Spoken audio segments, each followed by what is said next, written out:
नमस्कार, जय हिंद। आप सभी का हमारे चैनल पर स्वागत है।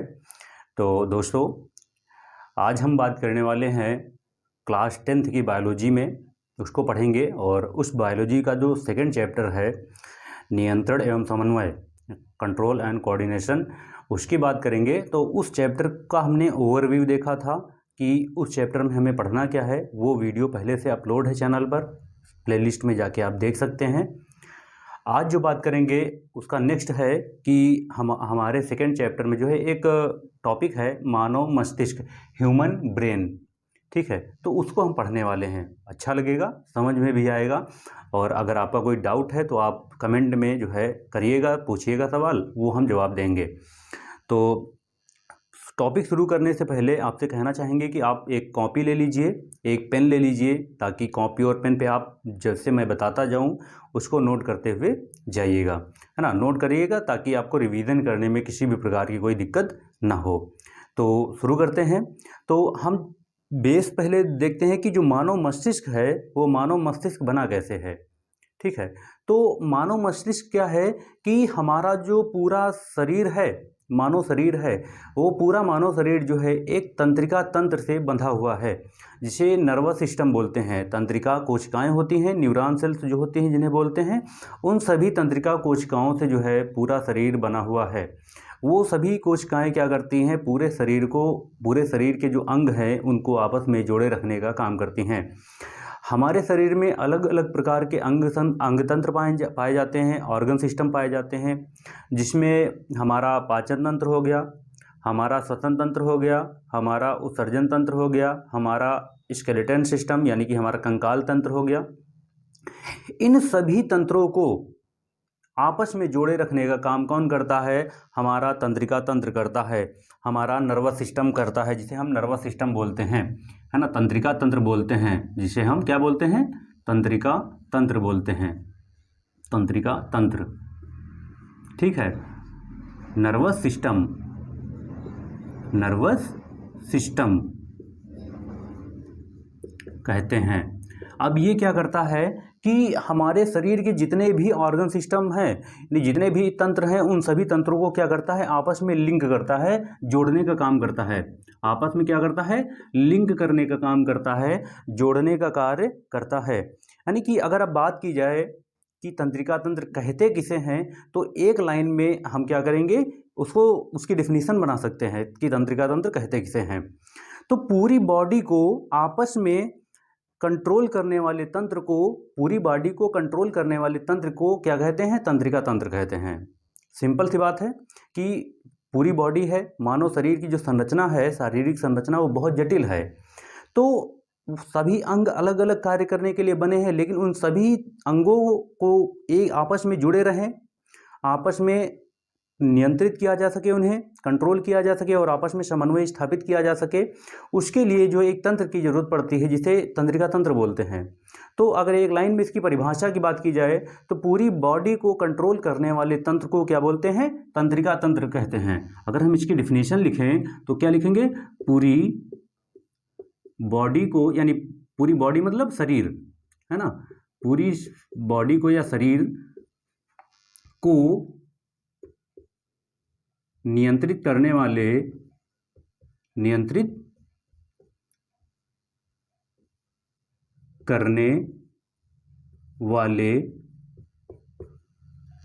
तंत्र को तंत्रिका तंत्र कहते हैं। तंत्रिका तंत्र कहते हैं। ठीक है, अब ये तंत्रिका तंत्र करता क्या है? ये तंत्रिका तंत्र करता ये है कि हमारा शरीर जो है उद्दीपन ग्रहण करता है कि अगर हमारे शरीर के किसी भी पार्ट में थोड़ा सा भी मूवमेंट होता है तो वो मूवमेंट क्या करता है, वो उसकी सूचना जो है हमारे मस्तिष्क तक पहुँचे, वो मस्तिष्क सूचना ग्रहण करे, इस सूचना को लाने और ले जाने का कार्य क्या करता है? तंत्रिका तंत्र करता है। जितनी भी तंत्रिका कोशिकाएं होती हैं वो क्या करती हैं? मस्तिष्क तक जो है संदेशों को लाने और ले जाने का कार्य करती हैं। इसमें क्या है, जैसे अगर एग्जाम्पल से बात की जाए कि अगर हमारे पैर में, अगर हम रास्ते पे कहीं जा रहे हैं और हमारे पैर पे क्या हो, अगर अचानक कांटा चुभ जाए या हमारे पैर के नीचे छोटा सा पत्थर आ जाए, तो वो अगर चुभा और चुभेगा तो पता कैसे चलेगा? तो वो क्या करता है कि हमारे पूरा बॉडी को बांधा रखा है, एक तंत्रिका तंत्र ने, नर्वस सिस्टम ने बांध रखा है, और ये सूचना संदेश मस्तिष्क से पहुंचाएगा, तभी एक्शन होगा, तभी वो बॉडी का वो पार्ट मूवमेंट करेगा। तो क्या होता है कि जैसे ही पैर में कांटा चुभा, वो कांटा चुभने पर वहाँ का जो सेल्स होती हैं वो तुरंत ब्रेन तक क्या करती हैं, संदेश पहुँचाएंगी।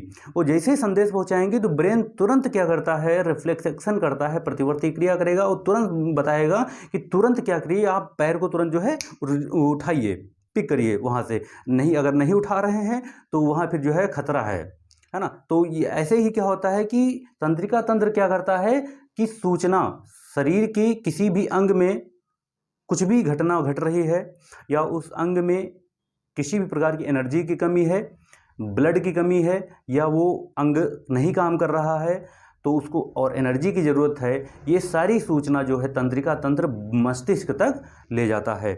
क्लियर होगा? तो हमारा जो पूरी बॉडी को जो कंट्रोल करने वाला तंत्र होता है वो तंत्रिका तंत्र होता है ना। अब जो बात करते हैं कि जो हमारा मानव मस्तिष्क है, जो मानव मस्तिष्क है वो तंत्रिका, एक न्यूरॉन सेल होती है तंत्रिका तंत्र में, न्यूरॉन सेल, जिसे तंत्रिका कोशिका बोलते हैं, न्यूरॉन कोश सेल बोलते हैं, न्यूरॉन कोशिका बोलते हैं। तो जो मानव मस्तिष्क है, मानव मस्तिष्क है वो 10 बिलियन न्यूरॉन सेल से बना हुआ है। कितनी? 10 बिलियन। फैक्ट है, नोट कर लीजिए, या आप लिख देंगे तो जो है आपका जो है पॉइंट बढ़ जाएगा। तो क्या लिखेंगे कि जो मानव मस्तिष्क है वो लगभग, जो मानव मस्तिष्क है लगभग जो है, लगभग 10 billion neuron cell, sorry 10 billion neuron कोशिकाओं का बना हुआ है, कोशिकाओं से बना हुआ है। ठीक है, तो मानव मस्तिष्क जो है वो लगभग 10 बिलियन न्यूरॉन कोशिकाओं से बना हुआ है। अब आप समझ सकते हैं कि कितनी जल्दी जो है संदेश ग्रहण करता होगा, और कितनी जल्दी जो है माइक्रो सेकंड में जो है रिफ्लेक्स एक्शन होती होगी कि पैर में जो है कहीं कांटा चुभ गया है, या पैर में एक सांप ने काट लिया है, या किसी छोटे से कीड़े ने काट लिया है, और तुरंत हमें कैसे पता चल जाता है? तो इन्हीं तंत्रिकाओं के माध्यम से हमें क्या होता है, पता चल जाता है, और तुरंत मस्तिष्क क्या करता है, रिफ्लेक्स एक्शन करता है, तुरंत बता देता है कि जो है आप क्या करें, तुरंत वहाँ से हटाइए, पैर तुरंत हटाइए, वहाँ से हट जाइए। चाहे ठंडी हो, गर्मी हो, है ना, बारिश होने लगती है तब भी हमें ठंडी लगने लगती है, हीट है, अगर कहीं गर्मी लग रही है, आग जल रही है, तो ज़्यादा अगर नज़दीक बैठ गए तो हीट लगने लगी, तो कैसे महसूस होगी, कैसे पता चलेगा हमें? तो सारी तंत्रिकाएँ जो है होती हैं, तंत्रिका कोशिकाएँ जो होती हैं वो मस्तिष्क को बताती हैं। फिर मस्तिष्क जो है होता है वो क्या करता है, वो जो है बताता है कि वहाँ से हटिए, बहुत हीट लग रही है बॉडी को, उस पार्ट को शरीर को वहाँ से हटाइए। तो आप क्या करते हैं, एक्शन कर लेते हैं, तो वहाँ से हट जाते हैं। तो ये पूरा तंत्रिका तंत्र है। ठीक है, इसके बाद क्या है कि इसके बाद जो है हमारा जो मस्तिष्क का जो मुख्य भाग है होता है, सॉरी जो तंत्रिका होती है वो मस्तिष्क का मुख्य भाग होता है। जो हमने बताया कि 10 बिलियन न्यूरॉन सेल से बना हुआ हमारा मस्तिष्क है, तो तंत्रिका तंत्र का जो है मस्तिष्क क्या है, मुख्य भाग है। ये पॉइंट भी आप नोट कर लीजिएगा कि जो तंत्रिका तंत्र है, तंत्रिका तंत्र का मुख्य भाग है कौन, मस्तिष्क। मुख्य भाग है कौन, मस्तिष्क है। ठीक है, जो है तंत्रिका तंत्र का मुख्य भाग कौन है, मस्तिष्क है। और मस्तिष्क को हम क्या बोलते हैं, कंप्यूटर, यानी हमारी बॉडी को क्या है, हमारी बॉडी का ये क्या है, कंप्यूटर है। मस्तिष्क हमारी बॉडी का क्या है, कंप्यूटर है। ठीक है, तो अब क्या है कि मस्तिष्क जो होता है इसके बारे में बात करेंगे। तो मस्तिष्क हमारा क्या है कि आपने आपके सर पे बाल दिख रहे होंगे, बाल के नीचे एक बहुत ही जो है मोटी लेयर होती है, बहुत टाइट जो है ढक्कन जैसा संरचना बनी हुई होती है, जिसे हम कपाल गुहा बोलते हैं। और उसके नीचे जो है एक झिल्ली होती है, फिर जो है हमारा मस्तिष्क होता है। मतलब इतना मस्तिष्क इतना इम्पॉर्टेंट है आपके लिए कि वो मस्तिष्क क्या होता है, इतनी सुरक्षित जो है सुरक्षा के रूप में रखा गया है, इतना सुरक्षित रखा गया है मस्तिष्क, ताकि जो है वो सारी बॉडी को क्या कर सके, कंट्रोल कर सके, सारी बॉडी को संदेश भेज सके। इसलिए जो है मस्तिष्क हमारे शरीर का बहुत ही इम्पॉर्टेंट पार्ट है।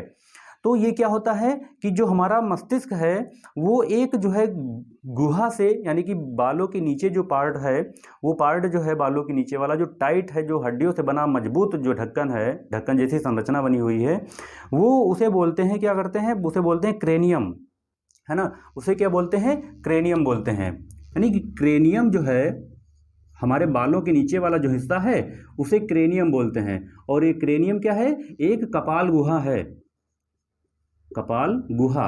यानी कि ये हमारे ब्रेन को क्या करती है, सुरक्षा प्रदान करने का काम करता है। हमारे मस्तिष्क को क्या करता है, सुरक्षा, यानी हमारे मस्तिष्क की सुरक्षा या रक्षा करता है। ठीक है, इसीलिए क्या बोलते हैं, ट्रैफिक में जब हम बाइक वगैरह चलाते हैं तो इसीलिए बोलते हैं कि आप हेलमेट लगा कर चलिए, क्योंकि हेलमेट लगाएंगे तो पहले हेलमेट, अगर एक्सीडेंट हुआ, दुर्घटना हुई, हेलमेट पहले उस चीज़ को झेलेगा, और उसके बाद जब अगर बचा तो हमारा जो है ये क्रेनियम नामक जो कपाल गुहा है, ढक्कन है जो रखा हुआ है हमारे मस्तिष्क के ऊपर, ये जो है उसको सह लेगा। अब क्या है, ऐसा जब बहुत से लोगों के बाल वाल बढ़िया है ना दिखाने के लिए चल देते हैं कि हेलमेट नहीं लगाया है, बाल उड़ाते हुए जो है, जुल्फे लहराते हुए जो है बाइक पे चल देते हैं, तो क्या होता है, अब सीधे आपका क्रेनियम जो है एक्सीडेंट में अगर टायर के नीचे सिर आ गया गाड़ी के, तो कद्दू की तरह जो है फक दे फूट जाता है। तो ऐसा ना हो, इसलिए आपको एडवाइस देना चाहेंगे कि आप लोग हमेशा हेलमेट लगाकर चलिए, इन जुल्फे लहराने के चक्कर में ना पड़ें, है ना, किसी को दिखाना नहीं, जिसको देखना होगा वो खुद देख लेगा तुम्हें, है ना, वो नहीं करना है। आपको यातायात के नियमों का पालन करना है, हेलमेट लगाकर चलना है, तो ताकि क्या हो सके कि हेलमेट पहले चोट को सहे, उसके बाद क्रेनियम नामक जो कपाल गुहा है जो हमारे रक्षा करने का काम करता है वो सहे। अब आगे बात करते हैं कि जो क्रेनियम नामक जो कपाल गुहा है ये जो है 8 हड्डियों का एक ग्रुप है। ठीक है, ये क्या है कि ये क्रेनियम नामक जो कपाल गुहा ये क्या है, 8 बोन्स का या 8 हड्डियों का क्या है, बोन्स, सॉरी 8 बोन्स का ई होगा ना, बोन्स का एक समूह है, एक समूह है, 8 हड्डियों का एक समूह है, जो क्या बनाता है, जो क्रेनियम नामक हड्डी बनाता है, और इसमें जो है जॉइंट पाए जाते हैं, है ना। ये 8 बोन्स का एक क्या है, समूह। क्रेनियम किसे बोलते हैं, क्रेनियम नामक जो कपाल गुहा होती है वो जो है बना हुआ होता है 8 हड्डियों के समूह से, और ये 8 हड्डियों का समूह क्या होता है कि ये क्रेनियम नामक जो है हड्डी बनाता है, और हड्डी बनाने के बाद क्या करता है, इसमें जॉइंट पाए जाते हैं। कौन से जॉइंट, यानी कि जो हड्डियां हैं, 8 हड्डियां जुड़ के क्रेनियम नामक जो कपाल गुहा का निर्माण किए। अब इसमें पाया जाता है, इन हड्डियों में पाए जाते हैं जॉइंट, है ना, जॉइंट पाए जाते हैं, क्योंकि ये जॉइंट कौन से होते हैं, फाइब्रस जॉइंट, यानी रेशेदार जोड़े होते हैं, रेशेदार जोड़े होते हैं, जिन्हें हम फाइब्रस जॉइंट बोलते हैं, फाइब्रस जॉइंट, फाइब्रस जॉइंट बोलते हैं, है ना। ये फाइब्रस जॉइंट क्या होते हैं, इन सभी हड्डियों को आपस में जोड़े रखने का काम करते हैं। और फाइब्रस जॉइंट मतलब रेसा, रेसा मतलब बहुत मजबूत, है ना। आप लोगों ने रेसा सुना होगा, तो बहुत मजबूत होता है। घर में अपने मम्मी पापा से पूछिएगा तो बताएंगे कि जो सन की जो रस्सी वगैरह होती है ना, बहुत मजबूत होती है।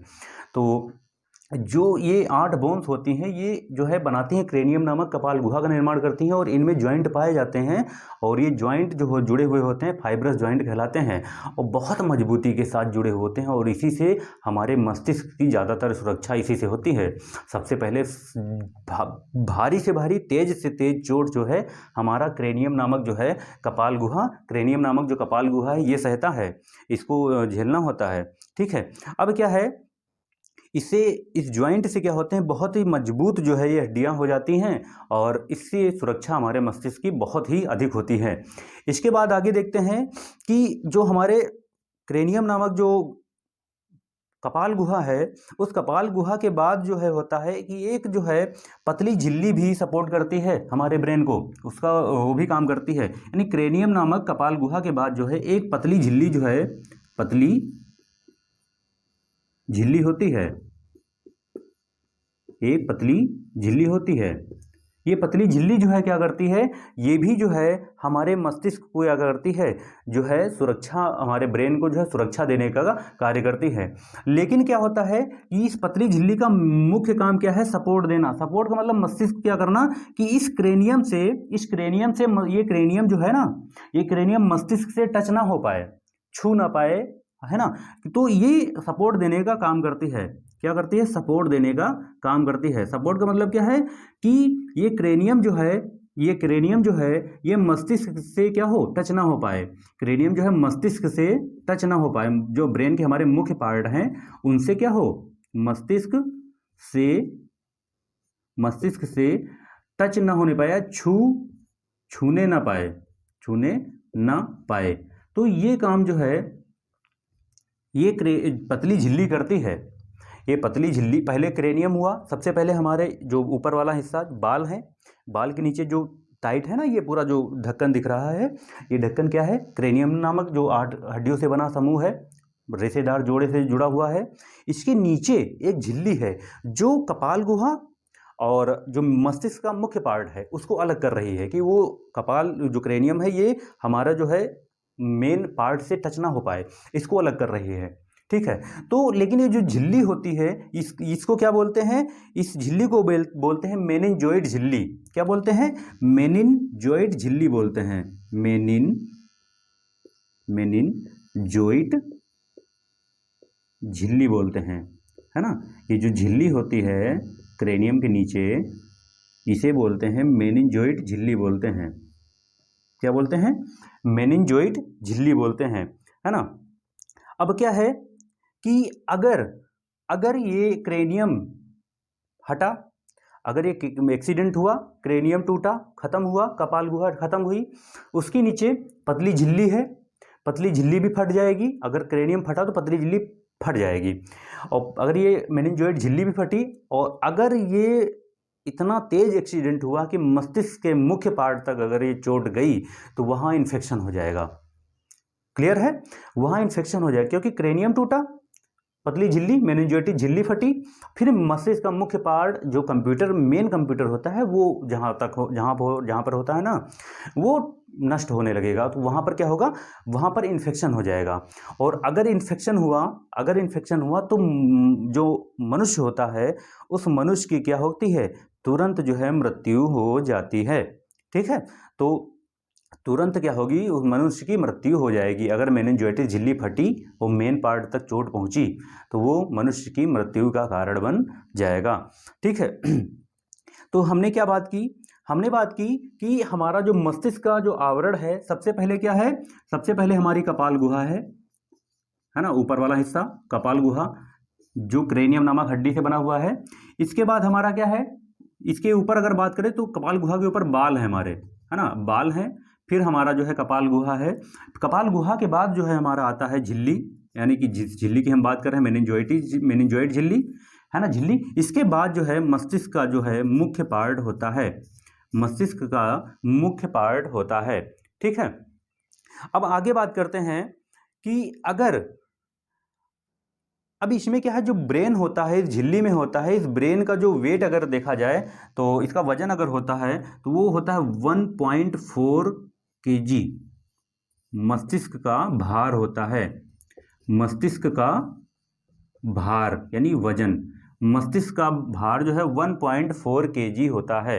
इस झिल्ली के अंदर जो मेनिनजोइड झिल्ली होती है ना, इसके अंदर जो मस्तिष्क है, मुख्य पार्ट है, उसका वेट जो है होता है 1.4 kg, 1.4 kg, या लिखते हैं कि 1350 से 1400 ग्राम के बीच होता है। तो आप चाहे 1350 से 1400 ग्राम लिख लीजिए, है ना, अगर लिखना चाहें तो 1350 से 1400 ग्राम, है ना, चाहे ग्राम में लिखिए, हमने यहाँ पर केजी में लिखा है।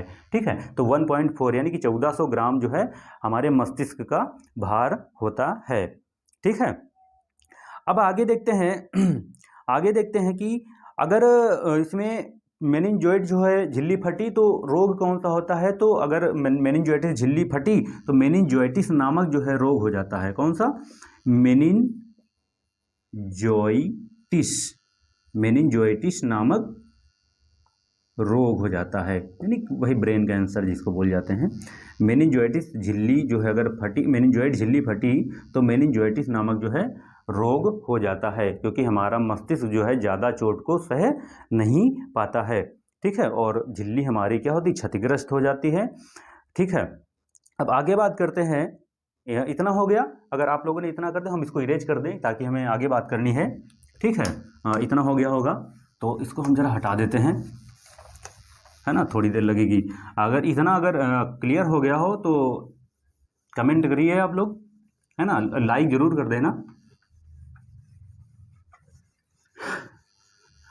अब क्या है कि हमारा जो ब्रेन कैंसर होता है ना, मस्तिष्क कैंसर जो होता है वो भी होता है। वो मस्तिष्क कैंसर कैसे होता है कि अगर हमारा जो ब्रेन है उसमें अगर सेल डिवीज़न हो रहा है, ठीक है, तो अगर सेल डिवीज़न हो रहा है तो ब्रेन कैंसर हो जाएगा, ठीक है। लेकिन कहते हैं कि मस्तिष्क में जो है सेंट्रोसोम नहीं पाया जाता है, मस्तिष्क में सेंट्रोसोम नहीं पाया जाता है, और अगर सेंट्रोसोम नहीं पाया जाता है तो सेल डिवीज़न नहीं होगा।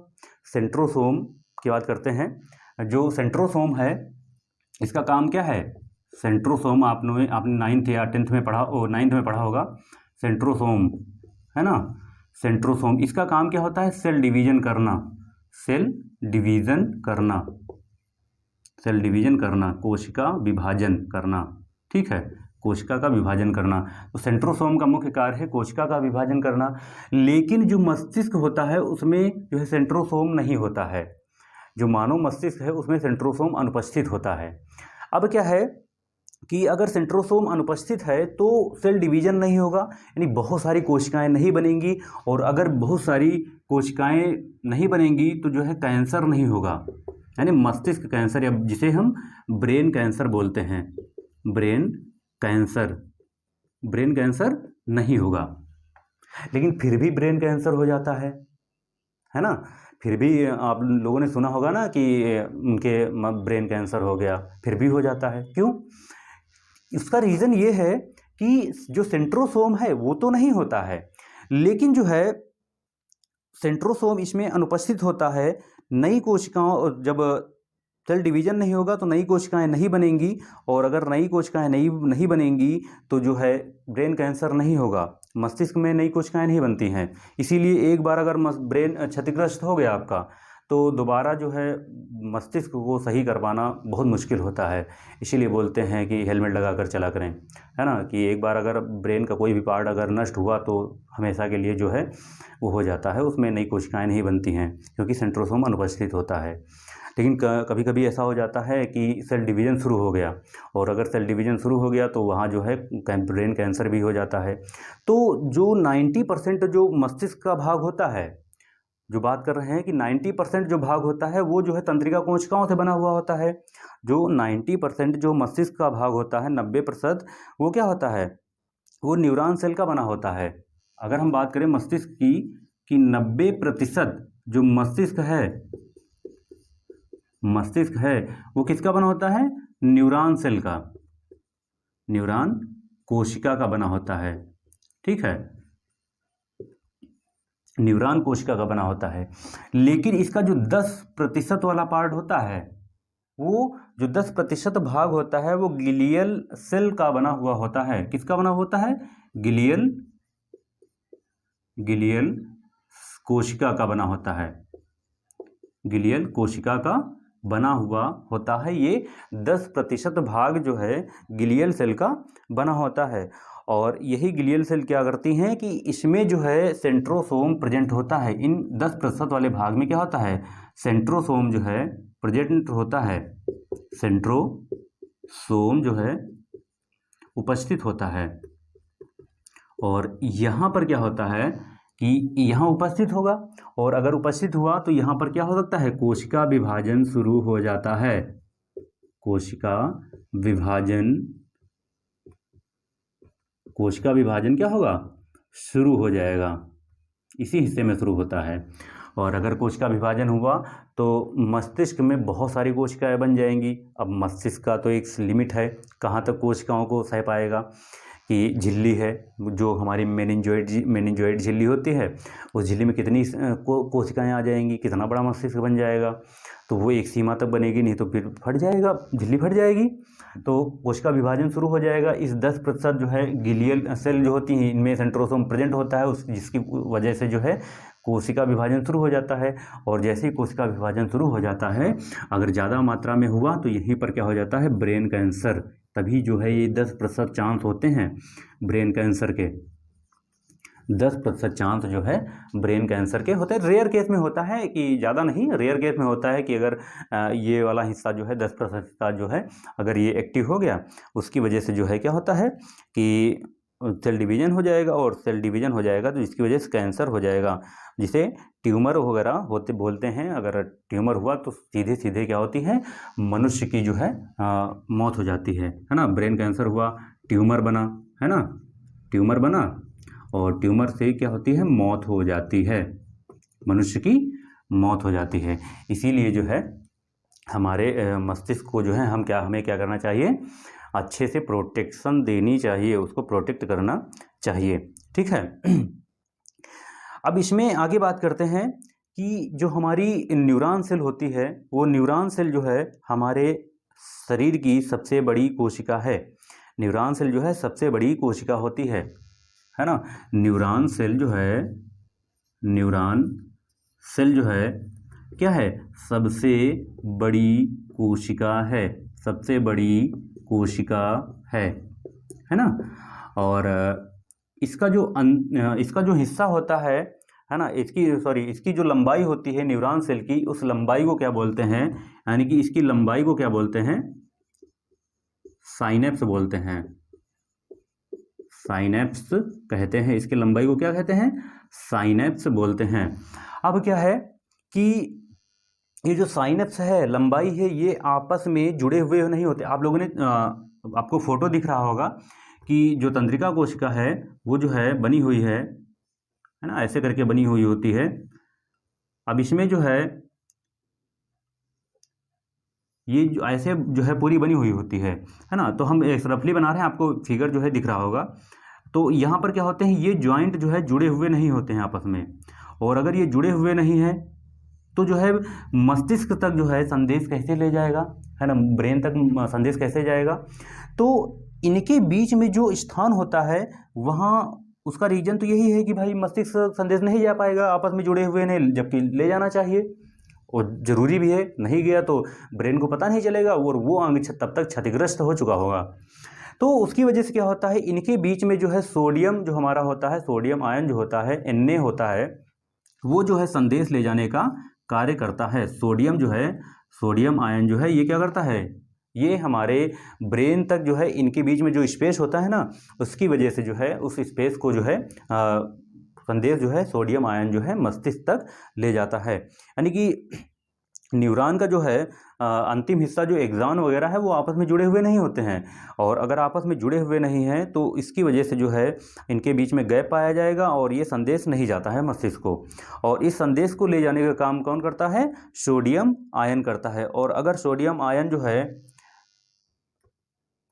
ये क्या करेगा, संदेश ले जाएगा, है ना, ले जाने का कार्य करेगा, ले जाने का कार्य करेगा। और अगर सोडियम आयन एब्सेंट है, यानी कि हमारे शरीर में कभी कभी क्या होता है कि पानी की कमी होगी, डिहाइड्रेशन बोलते हैं, हमारे शरीर में डिहाइड्रेशन हो जाता है, पानी की कमी हो जाती है। और अगर पानी की कमी हो गई, सोडियम की कमी हो गई, और फिर संदेश जाएगा नहीं, फिर हमें थकान महसूस होगी, हमारा गला सूखने लगेगा, हमारे शरीर से पसीने से भी हमारा सोडियम निकलता है बाहर, जिसे हम साल्ट वगैरह, है ना, अगर हम अपने पसीने को हल्का चखें, टेस्ट करें तो वो जो है नमकीन लगता है। तो सोडियम आयन है वहाँ से भी निकल रहा है, और साथ में जो है सोडियम आयन की वैसे भी डिहाइड्रेशन की वजह से कमी हो गई। अब इसकी पूर्ति करने के लिए हम लोग क्या करते हैं, इसकी पूर्ति करने के लिए हम लोग करते हैं कि नमक, चीनी और नींबू का घोल वगैरह बना के पीते हैं, या ग्लूकोज वगैरह चढ़वा लेते हैं। ग्लूकोज भी उसमें भी जो है सोडियम आयन पाया जाता है। तो उससे क्या होता है, डिहाइड्रेशन की समस्या सॉल्व होती है। नमक, पानी, चीनी वगैरह वगैरह डाल के जो है कायदे से घोल बना के शरबत पी जाते करते हैं। तो जब पीते हैं तब सोडियम आयन की जो है पर्याप्त मात्रा में शरीर में आपूर्ति होती है, और जैसे ही सोडियम आयन की आपूर्ति शरीर में हुई तो वो फिर सोडियम आयन क्या करता है, संदेश मस्तिष्क तक ले जाने का काम शुरू कर देता है। मस्तिष्क संदेश लाने और ले जाने का कार्य जो है शुरू कर देता है। एक्शन और रिफ्लेक्स एक्शन होना शुरू हो जाती हैं। तो ये क्या है कि डिहाइड्रेशन की समस्या को अगर बात की जाए कि अगर इनके बीच में जो इनका अंतिम हिस्सा होता है न्यूरॉन सेल का, एक्सॉन वगैरह होता है, उनके बीच में ज्वाइंट नहीं पाए जाते, आपस में जुड़े हुए नहीं, तो गैप होता है। गैप हुआ तो संदेश ले नहीं जाएंगे, और संदेश ले जाने का फिर कौन काम करेगा, सोडियम आयन करेगा। और सोडियम की अगर शरीर में कमी हो गई तो डिहाइड्रेशन हो गया, तो फिर संदेश नहीं जा पाएगा। तो उसकी पूर्ति के लिए हम लोग क्या करते हैं, वही नमक पानी चीनी का घोल जो है बना के शरबत पी जाते हैं, कस के पीते हैं। और जैसे ही पीते हैं हमारे शरीर में जैसे आपूर्ति हो जाती है, फिर जो है संदेश मस्तिष्क तक जाने लगते हैं। ठीक है, तो इतना क्लियर हो गया होगा, है ना। तो डिहाइड्रेशन वगैरह जो है आप इसीलिए बोलते हैं कि खूब पानी पीते रहिए आप लोग, है ना। पानी पीते रहेंगे जिसकी वजह से जो है डिहाइड्रेशन नहीं होगा आप लोगों के शरीर में। वैसे भी पानी की कमी नहीं होनी चाहिए, कम से कम जो है बोलते हैं 3 से 4 लीटर जो है पूरे दिन में पानी पीना चाहिए, है ना। जैसे इस समय मेरा गला सूख रहा है तो 1 मिनट पानी पी ले, है ना, फिर बात करते हैं।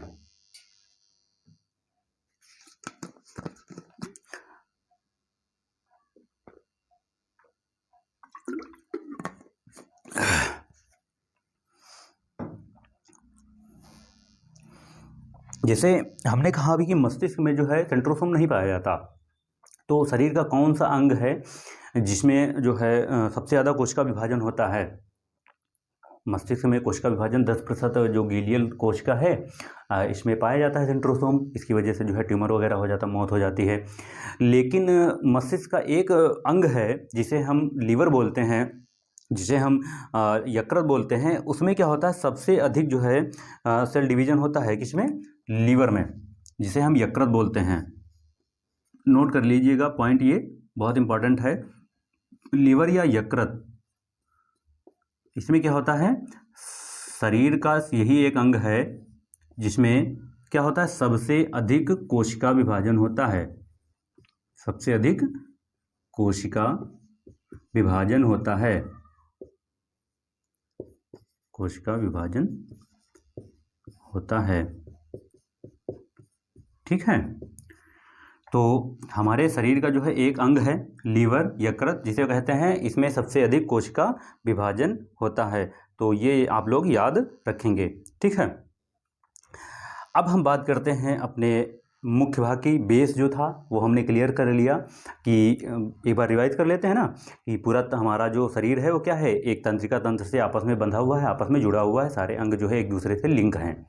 ठीक है, उसके बाद क्या है कि हमारा ब्रेन जो है वो कंप्यूटर है। हमारा ब्रेन जो है करीब करीब लगभग 10 बिलियन जो है तंत्रिका न्यूरॉन सेल से बना हुआ है, और ये हमारे शरीर का कंप्यूटर है। ठीक है, इसके बाद क्या है कि हमारा शरीर जो है, हमारे शरीर का जो ब्रेन है, वो ब्रेन क्या करता है, जो न्यूरॉन सेल को संदेश को लाती हैं, वो कोशिकाएं जो तंत्रिका कोशिकाएं होती हैं वो संदेश लाती हैं मस्तिष्क तक, और वो फिर वो क्रिया प्रतिक्रिया करने के लिए जो है संदेश बताता है कि आप करिए उस अंग को। फिर अब मस्तिष्क पर आते हैं, तो हमारा जो ऊपर वाला हिस्सा है, बाल हमारे हैं, उसके नीचे हमारा एक क्रेनियम नामक जो है कपाल गुहा बनी हुई है, जो 8 हड्डियों का समूह है, और ये 8 हड्डियां आपस में फाइब्रस जॉइंट द्वारा जुड़ी हुई होती हैं। इसके नीचे क्या होती है, एक झिल्ली होती है जिसे मेनिंजोइड झिल्ली बोलते हैं। ये झिल्ली क्या करती है कि ताकि क्रेनियम जो है हमारे मस्तिष्क के मुख्य भाग से टच ना होने पाए। ठीक है, इसके बाद क्या होता है कि उस झिल्ली के जो है झिल्ली मेनिंजोइड झिल्ली होती है, अगर हम चोट लगती है, हेलमेट लगाना, यातायात नियमों शरीर यातायात नियमों का पालन करना चाहिए।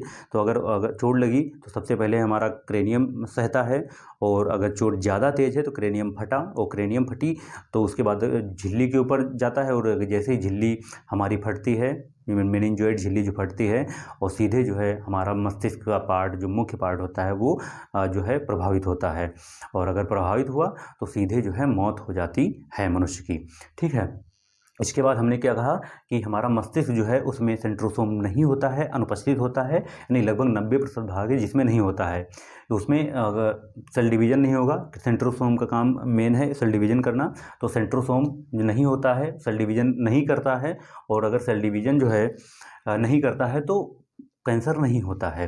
लेकिन बात करते हैं कि जो 90% भाग है वो न्यूरॉन कोशिका का बना हुआ है और 10% जो है ग्लियल कोशिका का बना हुआ है। 10% वाले भाग में सेंट्रोसोम प्रेजेंट होता है और यही 10% वाला भाग जिसमें सेंट्रोसोम प्रेजेंट होगा तो वहाँ कोशिका विभाजन करते हैं और जैसे कोशिका विभाजन शुरू हुआ तो ब्रेन कैंसर हो जाता है, ट्यूमर वगैरह बन जाता है और मौत हो जाती है मनुष्य की। ठीक है, उसके बाद हमने क्या बात की कि जो हमारी न्यूरॉन सेल होती है उसमें वो सबसे बड़ी कोशिका होती है। न्यूरॉन सेल जो है शरीर की सबसे बड़ी कोशिका होती है और सबसे बड़ी कोशिका होती है और इसकी लंबाई को साइनेप्स बोलते हैं। और इसके जो अंतिम हिस्सा होता है, एक्सॉन वाला हिस्सा होता है, उसमें जो है बीच में गैप पाया जाता है और अगर गैप पाया जाता है तो संदेश कैसे जाएगा मस्तिष्क तक, और संदेश फिर लाता कौन है तो सोडियम आयन लेकर आता है, सोडियम लाने और ले जाने का काम करता है। और सोडियम कैसे लाता है, अगर डिहाइड्रेशन वगैरह हो, सोडियम की कमी हुई तो फिर संदेश नहीं जाते हैं और इसके लिए हमें फिर वही नमक चीनी पानी का घोल जो है बनाकर पीना होता है। अब क्या आगे बात करते हैं कि पूरे शरीर में एक अंग है जिसे लीवर बोलते हैं, उसमें सबसे अधिक कोशिका विभाजन होता है। यहाँ तक क्लियर है? ठीक है। अब आगे बढ़ते हैं, अब आते हैं अपने मस्तिष्क के मुख्य पार्ट तक। ठीक है, हमारा ब्रेन के भाग देख लेते हैं ना कि अग्र मस्तिष्क, मध्य मस्तिष्क और पश्चिम मस्तिष्क। ठीक है, तो उसको हम अच्छे से पढ़ेंगे, मज़ा आने वाला है, तो आप बने रहिएगा, थोड़ा पेशेंस रखिए, है ना। तो हम आपको सिखा रहे हैं, आप सीखिए और अपना रिस्पांस ज़रूर दे देना कि आपको कैसा लगा। ठीक है, अगर यहाँ तक समझ में आ गया हो तो फिर जो है एक छोटा सा थम्स अप दे दीजिए, है ना, अंगूठा वाला जैसे ना, ऐसे उसमें मैसेज में कमेंट सेक्शन में। अगर यहाँ तक क्लियर हुआ हो तो, नहीं हुआ तो फिर पूछिए भाई, अगर आपका कोई डाउट वगैरह है तो अब बात करते हैं ब्रेन की, बात करते हैं। अब हमारा मस्तिष्क का मुख्य पार्ट हमने बेसिक देख लिया है ना, पीछे वाला हिस्सा कि कहाँ से स्टार्ट हुआ है। तो जो मस्तिष्क है, ये मस्तिष्क जो है 12 जोड़ी जो है हड्डियों से, जो नसें होती तंत्रिकाओं से मिलकर बना होता है। कितनी? 12 जोड़ी तंत्रिका कोशिकाओं से मिलकर जो है बना हुआ है। कितनी? जो हमारा मस्तिष्क है ये 12 जोड़ी तंत्रिका कोशिकाओं से मिलकर बना हुआ है। इतना याद रखिए क्योंकि अभी ये आगे आएगा। ठीक है, अब बात करते हैं मस्तिष्क के मुख्य पार्ट की। ठीक है, 3 भाग होते हैं, तो थोड़ा डिवाइड करते हैं मानव मस्तिष्क को।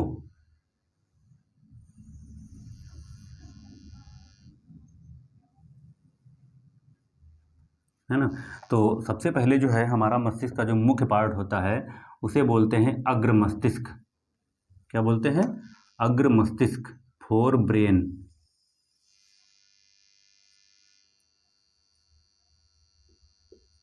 अग्र मस्तिष्क, फोर ब्रेन बोलते हैं, फोर ब्रेन, इंग्लिश में फोर ब्रेन कहते हैं। ये हमारे मस्तिष्क का सबसे आगे वाला हिस्सा है, हमारा सबसे आगे वाला हिस्सा है। और इस अग्र मस्तिष्क को बोलते हैं प्रोसेनसेफेलॉन। प्रोसेनसेफेलॉन इंग्लिश में बोलते हैं प्रोसेनसेफेलॉन, लिख लीजिएगा, प्रोसेनसेफेलॉन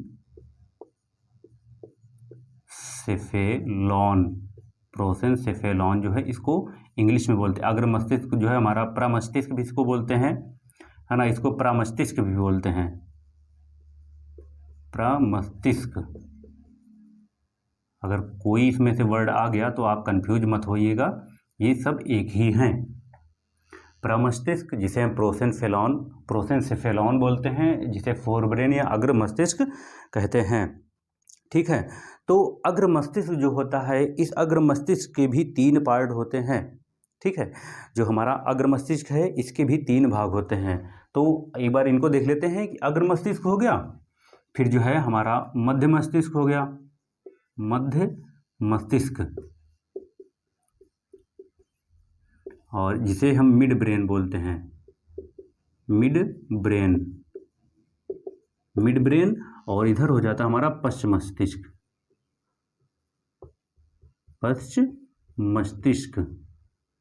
है ना, पश्च मस्तिष्क। ये हमारे जो है पूरे मस्तिष्क के जो है 3 पार्ट होते हैं, है ना, जो मध्य मस्तिष्क होता है उसे मिजेनसिफेलॉन बोलते हैं। अगर इसकी इंग्लिश लिखें तो यहाँ लिख दे रहे हैं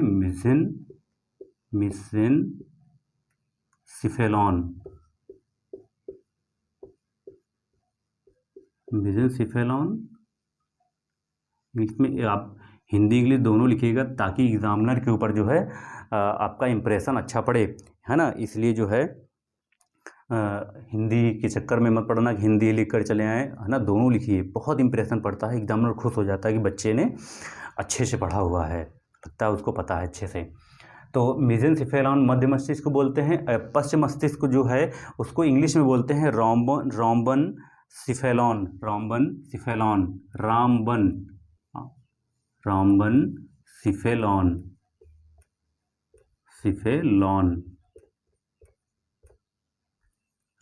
सिफेलॉन जो है इसको बोलते हैं पश्चिम मस्तिष्क को। ठीक है, इतना क्लियर है कि हमारा जो मस्तिष्क है उसके 3 भाग हैं। एक हमारा अग्र मस्तिष्क है, आगे वाला भाग, फोर ब्रेन, जिसे हम प्रमस्तिष्क भी कहते हैं और प्रोसेंसेफेलॉन बोलते हैं इंग्लिश में। मध्य मस्तिष्क है जिसे हम मिड ब्रेन बोलते हैं, वो मिड ब्रेन जो है जिसे हम मेसेंचिफेलॉन बोलते हैं, जो हमारा सेंटर वाला हिस्सा होता है ना, ये पूरा हिस्सा। इसके बाद जो हमारा पश्चिम मस्तिष्क होता है जो सबसे पीछे हिस्सा होता है उसे रामबन बोलते हैं, पश्चिम मस्तिष्क। अब आते हैं मेन पार्ट पे, है ना। मेन पार्ट क्या है कि हमारा जो अग्र मस्तिष्क होता है वो अग्र मस्तिष्क भी जो है 3 जो है भागों में डिवाइड होता है। एक होता है सेरिब्रम, थैलेमस और हाइपोथैलेमस। अगर इसको भी हम डिवाइड करें 3 हिस्सों में तो एक होता है सेरिब्रम, आगे वाला हिस्सा सेरिब्रम एक पार्ट हो गया, और एक पार्ट हो गया थैलेमस, और एक पार्ट हो गया हाइपोथैलेमस। आप नोट करते चलिए क्योंकि मुझे इरेज करना पड़ेगा। हाइपोथैलेमस।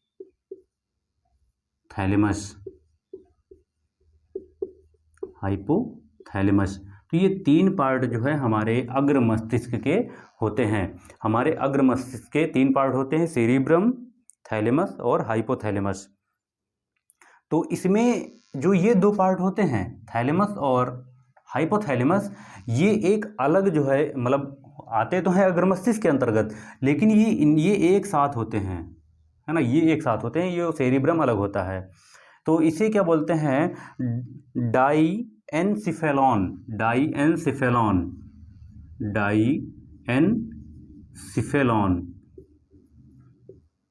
ये अलग जो है पार्ट में आते हैं, जो पार्ट बनाते हैं ये दोनों मिलकर जो है डाईएनसिफेलॉन बनाते हैं। ये याद रखिएगा, ठीक है, ये आप लोग याद रखिएगा।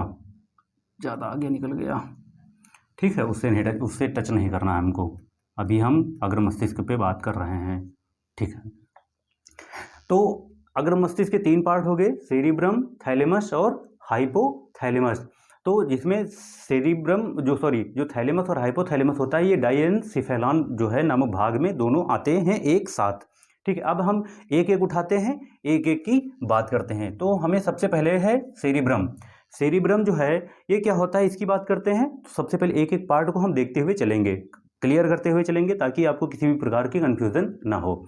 तो आज आपको मस्तिष्क के बारे में पूरी जानकारी हो जाने वाली है। तो जो सेरिब्रम होता है, अब पॉइंट नोट करना शुरू करिए, जो सेरिब्रम होता है ये पूरे मस्तिष्क का जो है 2/3 भाग होता है। 2/3 भाग जो है पूरे मस्तिष्क का होता है, 2/3 भाग, यानी कि क्या है, करीब करीब जो है 66% जो है 66% ऑफ ब्रेन, 66% ऑफ ब्रेन जो है ये जो है हमारा सेरिब्रम होता है। यानी कि 2/3 भाग पूरे मस्तिष्क का जो है 66% भाग जो है आगे वाला हिस्सा जो सेरिब्रम होता है ये होता है, और ये बहुत इम्पॉर्टेंट भी है, ठीक है, ये बहुत इम्पॉर्टेंट है। अब आगे बात करते हैं, ये इसके कार्य क्या है, इसका काम क्या है, वर्क क्या है, फंक्शन क्या है, वो देख लेते हैं। तो जो सेरिब्रम वाला हिस्सा होता है ये सबसे बड़ा जो काम करता है ये याददाश्त का काम करता है। अगर जो आप किसी को देख कर अगर कहते हैं कि वो जो है मुझे याद है, क्या तुम्हें याद है, हाँ वो मुझे याद है ना, तो गाना सुना होगा ना आप लोगों ने कि क्या तुम्हें याद है। तो जो याद होता है ना, वो सेरिब्रम वाला हिस्सा ही आपको याद दिलाता है। और अगर सेरिब्रम आपका नष्ट हुआ तो आपकी याददाश्त, जो बहुत से लोगों की याददाश्त चली जाती है, वो इसके नष्ट होने से ही चली जाती है। तो सबसे बड़ा काम क्या है? याददाश्त, इसको याददाश्त की क्षमता को बनाए रखना। याददाश्त की क्षमता को क्या करता है? बनाए रखता है। ठीक है, याददाश्त की क्षमता को बनाए रखता है।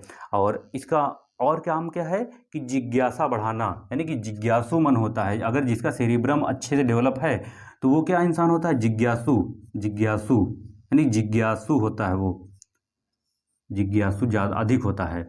जिज्ञासु मतलब नई नई चीज़ों का सीखना, जानने की इच्छा करना कि मुझे ये भी सीखना है, मुझे वो भी पढ़ना है, मुझे वहाँ देखना है ना।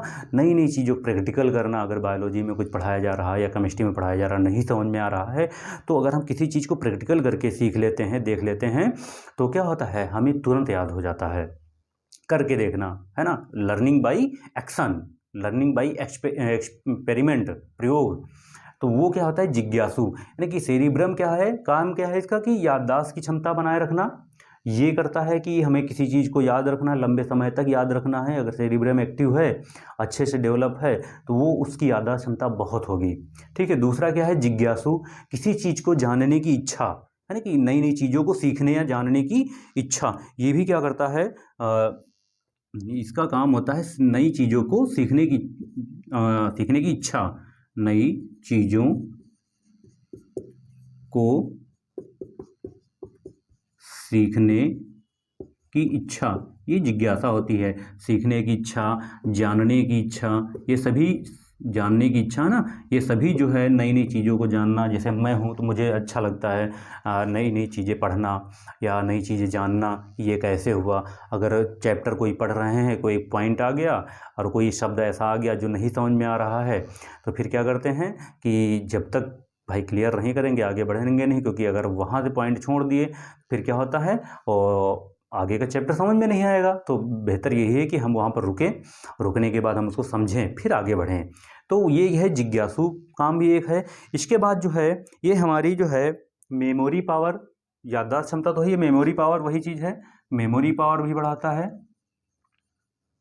मेमोरी पावर का मतलब क्या है कि आप सुबह सुबह बिस्तर से उठे, है ना, आप सुबह सुबह गहरी नींद से उठे और बाहर निकले कमरे के, और एक आदमी जो है कुर्सी पर जो है बैठा पेपर पढ़ रहा है, और आपको याद नहीं आ रहा है, कि लग रहा है कि हाँ देखा देखा है, कौन है भाई पेपर पढ़ रहा है सुबह सुबह हमारे कमरे के बाहर कुर्सी डाल के बैठा हुआ है। और जैसे ही सेरिब्रम एक्टिव होता है, तुरंत याद आता है कि अरे ये तो मेरे पिताजी हैं, पापा हैं मेरे, देखो कैसे भूल गए, अपने पापा को भूल गए तुम। तो ऐसा जो है, इसीलिए बोलते हैं ना सेरिब्रम को एक्टिव रखें, है ना। यही काम जो है मेमोरी पावर बढ़ाने का काम करता है, ताकि याद रहे कि अपने पापा को ही ना भूल जाओ, है ना, जिसने तुमको जो है इस धरती पर लाने में बहुत बड़ा योगदान दिया है। ठीक है। अब क्या है कि जो मनुष्य होते हैं, और मनुष्य की जो है जैसे मनुष्य का सेरिब्रम है, तो वो सेरिब्रम तो भाई मनुष्य का ज़्यादा एक्टिव होना चाहिए, क्योंकि मनुष्य चांद पर पहुंच गया है, मतलब खुराफात करते हुए। अब क्या है कि एक पॉइंट आता है कि जो सूअर का सेरिब्रम है मनुष्य की छोटी उंगली के समान होता है। पॉइंट नोट कर लीजिएगा, बहुत इंपॉर्टेंट है, अगर लिख देंगे ना तो इफेक्ट पड़ेगा। कि जो सूअर होती है ना, सूअर का जो सेरिब्रम होता है, ये सूअर का जो सेरिब्रम होता है वो कितना बड़ा होता है? तो मनुष्य की जो छोटी उंगली होती है, मनुष्य की छोटी अंगुली के समान होता है, छोटी उंगली के समान होता है। मतलब ये अगर ये वाली जो फिंगर है हमारी, तो इस उंगली के आकार का होता है, इतना समान होता है, इतना ही बड़ा होता है सूअर का सेरिब्रम। सेरिब्रम की बात कर रहे हैं। जो मनुष्य की जो छोटी उंगली होती है, उस उंगली के समान जो है सूअर का सेरिब्रम होता है, ये वाला हिस्सा होता है। तो ठीक है, आपको इतना क्लियर हो गया होगा, है ना, कि अग्र मस्तिष्क फोर ब्रेन की बात करें तो फोर ब्रेन में जो है हमारे आते हैं सेरिब्रम, थैलेमस, हाइपोथैलेमस, जिनमें हमने क्या सेरिब्रम की बात कर ली। ठीक है। तो इतना क्लियर हो गया होगा। अब आते हैं अपने थाइलेमस पर आते हैं, ताकि थैलेमस की बात करें हम, तो इसको हम इरेज कर देते हैं। नोट कर लीजिएगा, आप लोग नोट कर चुके होंगे, है ना। अब आगे बात करते हैं। हमारा सेरेब्रम वाला हिस्सा हो गया, और इतना है कि मेमोरी पावर है, याद रखने की क्षमता है ना, कि ताकि आप जो है, अगर आपकी शादी वादी हो तो श्रीमती जी का घर ना भूल जाएं, या श्रीमती जी को ना भूल जाएं, तो वो सेरेब्रम जो है आप एक्टिव रखिएगा वहाँ पर। नहीं, एक बार अगर किसी का क्या, श्रीमती जी का, या अगर हैं तो, नहीं है तो होंगी ही, अगर उनका जन्मदिन भूल गए, एनिवर्सरी भूल गए, तो ये खतरा हो सकता है ना। तो सेरेब्रम को जो है आप लोग एक्टिव रखिएगा उस समय, नहीं तो जवाब नहीं देते बनता है। इसके बाद आते हैं अपने थैलेमस वाले हिस्से पे, कि थैलेमस क्या है। मनुष्य का जो थैलेमस है, उस थैलेमस की बात करते हैं। थैलेमस हमारा क्या काम करता है कि हमारे जो एक्सटर्नल इन्वायरमेंट होता है उसको जो है हमारे शरीर को बताने का काम करता है, उसको आभास कराता है। एक्सटर्नल इन्वायरमेंट यानी बाह्य वातावरण, इसकी बात कर रहे हैं हम थैलेमस की अपनी। बाह्य वातावरण, बाह्य वातावरण, बाह्य वातावरण का आभास कराता है, बाह्य वातावरण का आभास कराता है। बाह्य वातावरण का आभास का मतलब क्या है कि अगर बाहर ठंडी है, इसको बताएगा।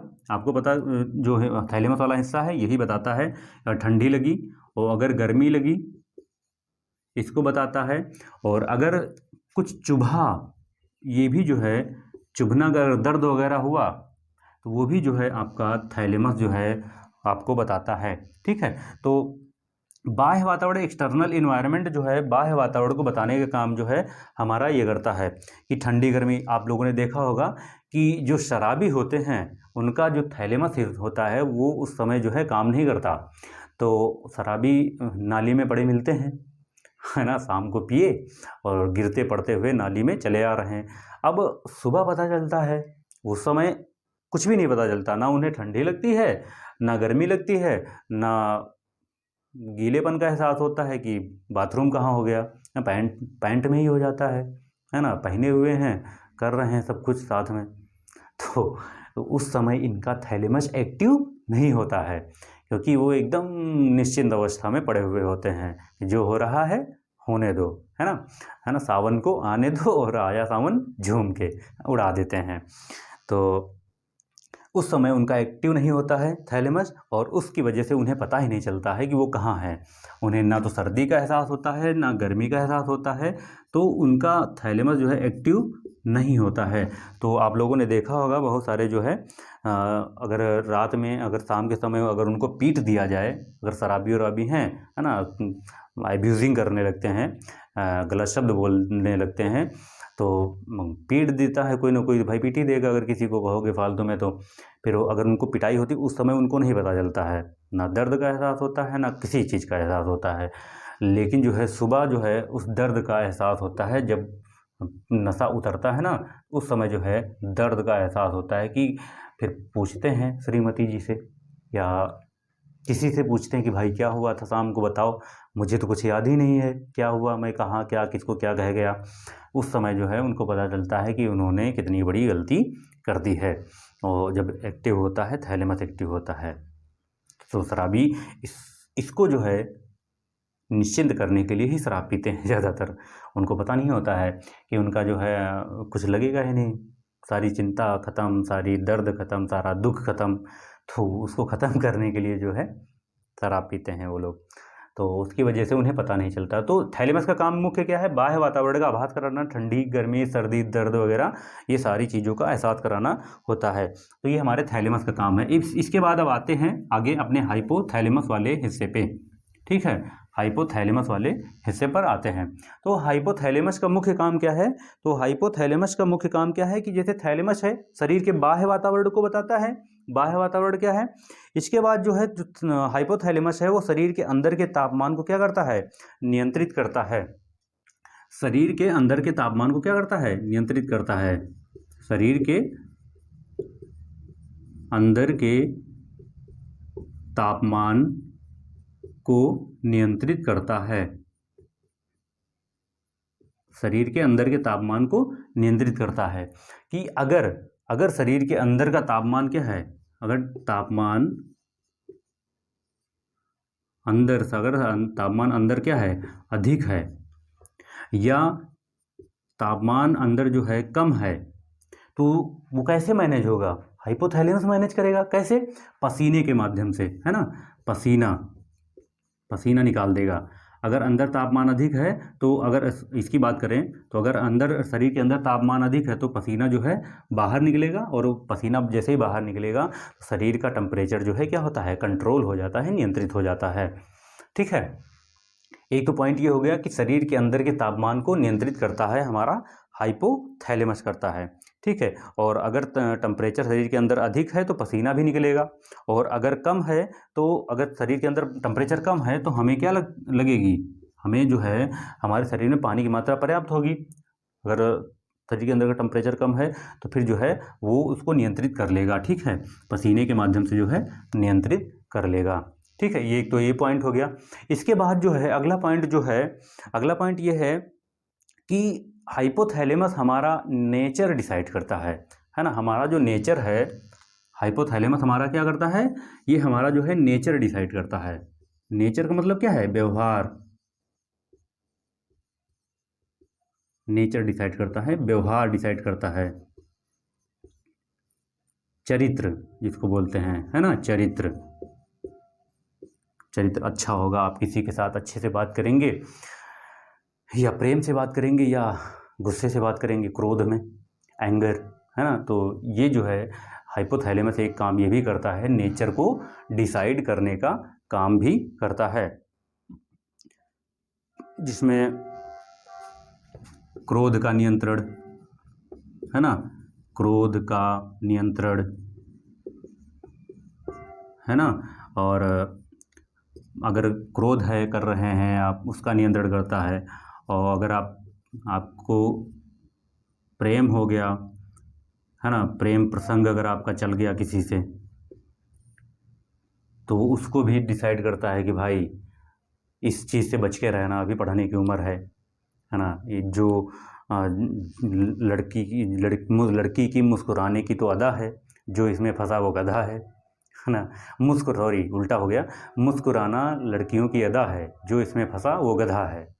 अगर उसको प्यार समझ लिया तो गधा है। तो अगर प्रेम प्रसंग चल रहा है तो वो भी जो है हाइपोथैलेमस ही है, कहता है करो, आओ तुमको आगे बताते हैं, करो करो। तो प्रेम प्रसंग वाला हिस्सा है कि हाइपोथैलेमस इसका भी नियंत्रण करता है कि ज़्यादा ना हो पाए, है ना, कि तुम्हारे लिए दुनिया से लड़ जाएंगे, एक थप्पड़ में तो गिर जाओगे, तो दुनिया से नहीं लड़ सकते, ये भी होता है। इसके बाद जो है भूख लगना, प्यास लगना, पसीना का नियंत्रण, है ना, भूख लगना,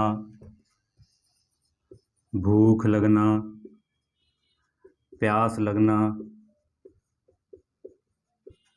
है ना। शरीर के अंदर टेम्परेचर यानी कि पसीना नियंत्रण करते हैं, पसीने का नियंत्रण, बदबू करने लगता है, इतना ज़्यादा निकलता है, पसीने का नियंत्रण होता है, नियंत्रण लिखते हैं, पसीने का नियंत्रण करते हैं। और इसके बाद जो है शरीर के अंदर परिवर्तन भी होते हैं, उनको भी नियंत्रित करते हैं, है ना। शरीर के अंदर क्या होते हैं, परिवर्तन भी होते हैं। अगला पॉइंट क्या लिखेंगे कि शरीर के अंदर परिवर्तन को भी क्या करते हैं, नियंत्रित करते हैं। परिवर्तन को भी क्या करते हैं, नियंत्रित करते हैं। शरीर के अंदर हुए परिवर्तन को भी नियंत्रित करते हैं। और अगला पॉइंट क्या है कि उस पॉइंट में करते हैं, जो लड़का होता है उसका हाइपोथैलेमस ज़्यादा एक्टिव होता है। मतलब वही चीज़ है कि अगर किसी लड़की ने क्लास में बैठे हुए लड़के से, अपने पड़ोस में बैठे हुए लड़के से अगर पेन मांग लिया तो लड़का क्या समझता है कि आज से जो है ये लाल दुपट्टे वाली मेरी है, और पूरे क्लास में अनाउंस कर देता है तुरंत कि ये जो है तुम्हारी सब लोगों की भाभी हैं। तो लड़के का जो हाइपोथैलेमस कुछ होता है वो ज़्यादा एक्टिव होता है। जो हाइपोथैलेमस है, वो जो लड़का होता है, उस लड़के का हाइपोथैलेमस क्या होता है, ज़्यादा एक्टिव होता है। और इस एक ज़्यादा एक्टिव हुए हाइपोथैलेमस को कंट्रोल कौन करती है, लड़की, है ना। लड़का तो पेन मांगा तुरंत जो है कह दिया हमारी हैं, आज से हो गई बातचीत शुरू। लेकिन लड़की जब पिटाई करती है, लड़की, जैसे कुछ कहा वो ठोंक दिया, कूट दिया उसके, सैंडल चलती हैं और सैंडल जहाँ चली तहाँ हाइपोथैलेमस जो है कंट्रोल हो गया। तो मतलब क्या है कि जो लड़का है उसका हाइपोथैलेमस जो है अधिक एक्टिव होता है, लेकिन लड़की का कम एक्टिव होता है।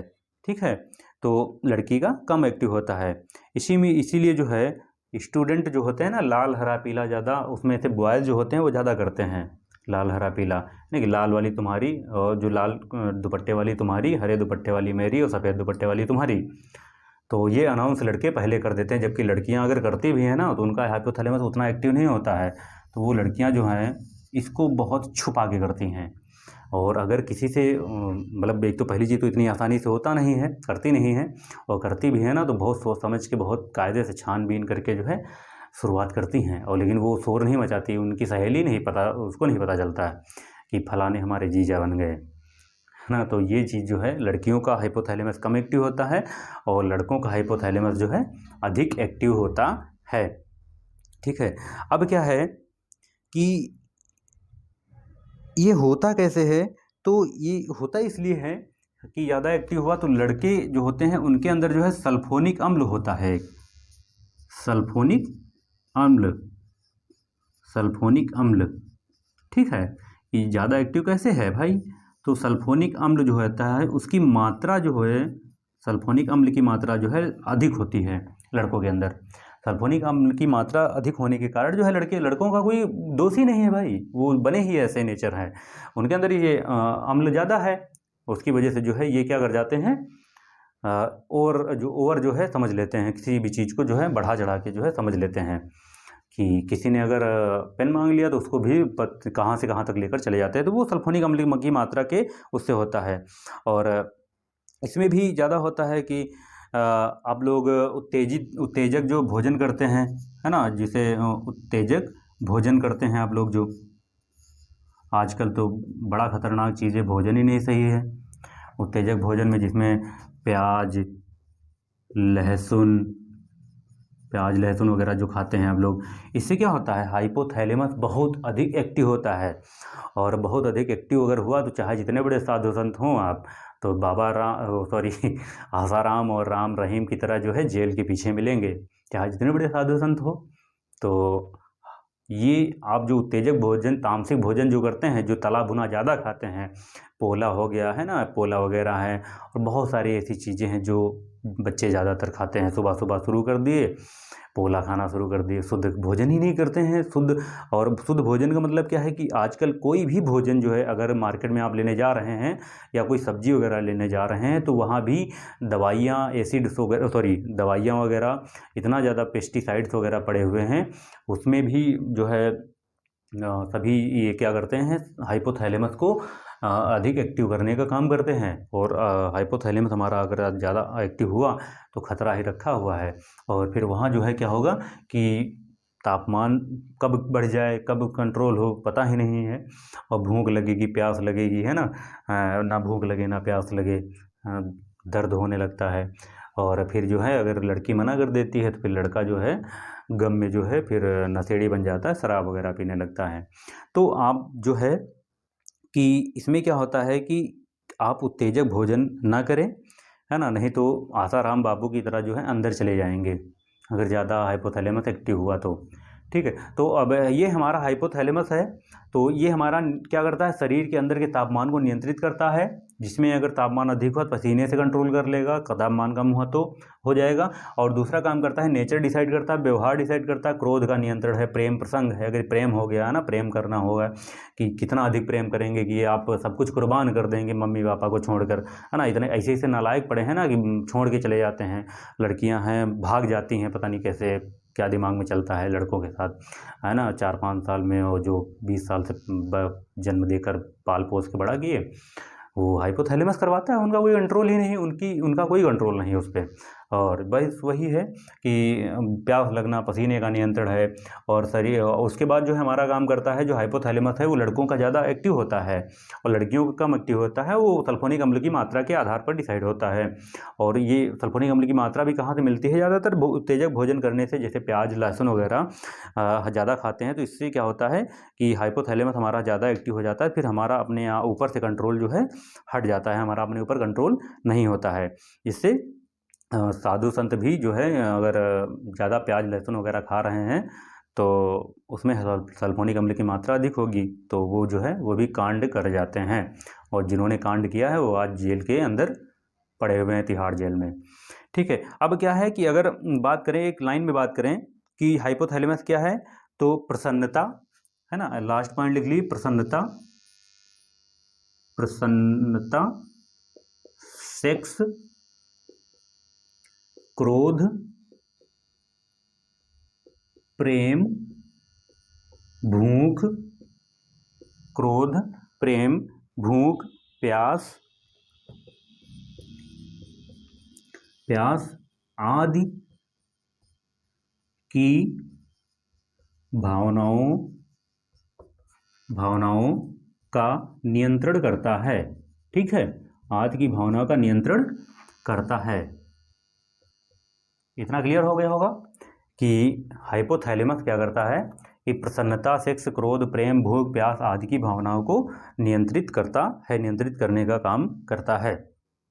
अगर प्यास लगी है तो आपको जो है पानी पीना पड़ेगा ही पड़ेगा। थोड़ी देर कंट्रोल हो सकता है, ज़्यादा देर आप कंट्रोल नहीं कर सकते।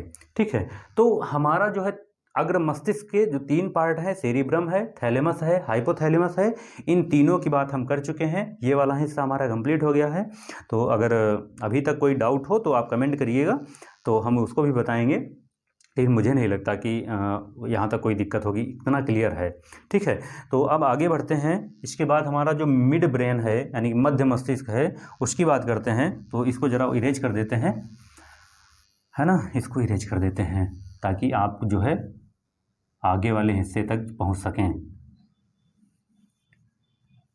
बस आप लोग नोट करते रहिएगा, ताकि पॉइंट में है, ज़्यादा दिक्कत भी नहीं होगी। आप नोट कर लेंगे, है ना, आपके लिए जो है बेनिफिशियल रहेगा, बेनिफिट आपको ही आएगा। इसके बाद जो है जब मध्य भाग की बात करते हैं तो हमारे मस्तिष्क का जो मध्य भाग है वो भी इम्पॉर्टेंट है, लेकिन हमारा जो अग्र भाग है, अग्र मस्तिष्क है, सेरिब्रम वगैरह, ये बहुत इम्पॉर्टेंट भाग है। यहीं से सबसे ज़्यादा यही लोग काम करते हैं। उसके बाद जो हमारा मिड ब्रेन है, वो मिड ब्रेन में भी 2 पार्ट होते हैं। मिड ब्रेन को क्या बोलते हैं? मेसेनसिफेलॉन बोलते हैं, मेसेनसिफेलॉन बोलते हैं। मध्य मस्तिष्क के 2 भाग हैं, एक है हमारा कार्पोरा, दूसरा है हमारा सेरिब्रल पेंडिकल, है ना। इसकी बात कर लेते हैं। तो इसके भी 2 भाग हैं, पहले वाले के 3 भाग थे, इसके 2 हैं। तो एक हो गया कार्पोरा, कार्पोरा, दूसरा भाग है सेरिब्रल पेंडिकल, सेरिब्रल पेंडिकल, सेरिब्रल पेंडिकल। ये 2 भाग जो हैं हमारे मध्य मस्तिष्क के 2 भाग हैं, कार्पोरा है और सेरिब्रल पेंडिकल हैं। ठीक है, तो अब बात करते हैं कार्पोरा की, बात करते हैं। तो कार्पोरा का काम क्या है कि जो हम किसी चीज को देखते और सुनते हैं, याद रखना कि कार्पोरा काम क्या करता है कि जो हम आंखों से देखते हैं, जो कान से सुनते हैं, उसको मस्तिष्क तक जो है ले जाना, ताकि मस्तिष्क डिसाइड कर सके कि वो वस्तु है क्या। ठीक है, काम क्या है कार्पोरा का? मुख्य काम क्या है कि हम जो आंखों से देखेंगे, जो कानों से सुनेंगे, उस चीज को मस्तिष्क तक ले जाना। फिर मस्तिष्क डिसाइड करेगा कि हमने क्या सुना, क्या देखा, और फिर जो है हमारे सामने वो इमेज बनती है कि अच्छा ये है। तो अगर हम दूर से, अगर आपने देखा होगा कि जब कोहरा वगैरह ज़्यादा ठंडी में पड़ता है, सर्दियों में पड़ता है, तो बहुत दूर अगर कोई चीज़ आपकी तरफ आ रही होती है तो आपको लगता है कि कोई 4 पैर वाला जानवर आ रहा है ना, लगता है शायद गधा है, आ रहा है ना। जैसे जैसे जैसे जैसे नज़दीक आता जाता है तो कुछ पिक्चर जो उसकी होती है वो क्लियर होती हुई चली जाती है। कोहरा बहुत घना है और बहुत नज़दीक जब आ जाता है तब आपको फिर लगता है ना, नज़दीक आने लगता है तो फिर लगता है कि नहीं गधा नहीं है, ये तो घोड़ा है। फिर लगता नहीं ये घोड़ा नहीं है, ये जो है सांड वगैरह है। और अगर उसके और नज़दीक आ जाता है फिर जो है लगता है कि नहीं ये तो सांड भी नहीं है, कुछ और है। तो थोड़ा और नज़दीक आता है, जब बहुत नज़दीक आ जाता है फिर पता चल लगता है कि अरे ये तो गाय है। तो ये क्या है कि ब्रेन जो है जब तक क्लियर नहीं होगा मैसेज कि क्या है, क्या देखा गया है, क्या सुना गया है, तब तक जो है ब्रेन डिसाइड नहीं करता है। लेकिन जैसे ही हमारी आंखें देखती हैं और जो कान सुनते हैं वो जैसा बताते हैं, मस्तिष्क वैसी जो है सूचना को एक्सेप्ट करता है, फिर वैसी आकृति को, वैसी वस्तु को बनाकर प्रेजेंट करता है कि अच्छा, क्लियर डिसाइड करता है कि अच्छा ये है ना, गाय है, गाय दिख रही है।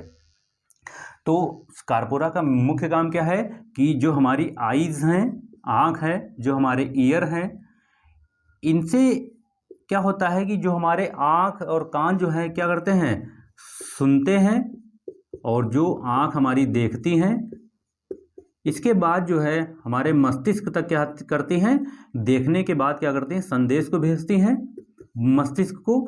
जैसे संदेश भेजती हैं और जैसे संदेश मिलता है तो वहाँ वो चीज़ जो है, जो वस्तु है, उस वस्तु का जो है क्लेरिफिकेशन हो जाता है कि वो वस्तु है क्या। मस्तिष्क जो है उस वस्तु का क्या बना देता है, इमेज बना देता है। मस्तिष्क क्या करता है, उस वस्तु का इमेज बना देता है, इमेज बना देता है, उस वस्तु का इमेज बना देता है मस्तिष्क की। ये चीज़ है, ये वस्तु है, ठीक है। तो आईज़ और ईयर क्या करते हैं, देखना और सुनना है उनका काम, और वो ब्रेन तक जो है इस जो देखते हैं, जो सुनते हैं, उसको ब्रेन तक ले जाते हैं, और वो ब्रेन जो है क्या करते हैं, वो ब्रेन जो है भेज देता है, मस्तिष्क भेज देता है सेरिब्रम के पास। और अगर सेरिब्रम ने जैसे ये संदेश पहुंचा, ठीक है, ये संदेश जो है सेरिब्रम के पास भेजता है, फिर मस्तिष्क है ना सेरिब्रम के पास भेजता है। और जैसे ही सेरिब्रम को मिला, अगर सेरिब्रम ने उस वस्तु को पहले से देखा है ना, वो उसको उसके बारे में पहले से सेरिब्रम को याददाश्त है, पता है, उसकी याद मेमोरी पावर मजबूत है, तो वो जो है बना देगा, तुरंत बता देगा कि ये गाय है, ये कुत्ता है, ये गधा है, ये घोड़ा है, या ये लड़की है, ये हमारी जो है रिलेशन में है।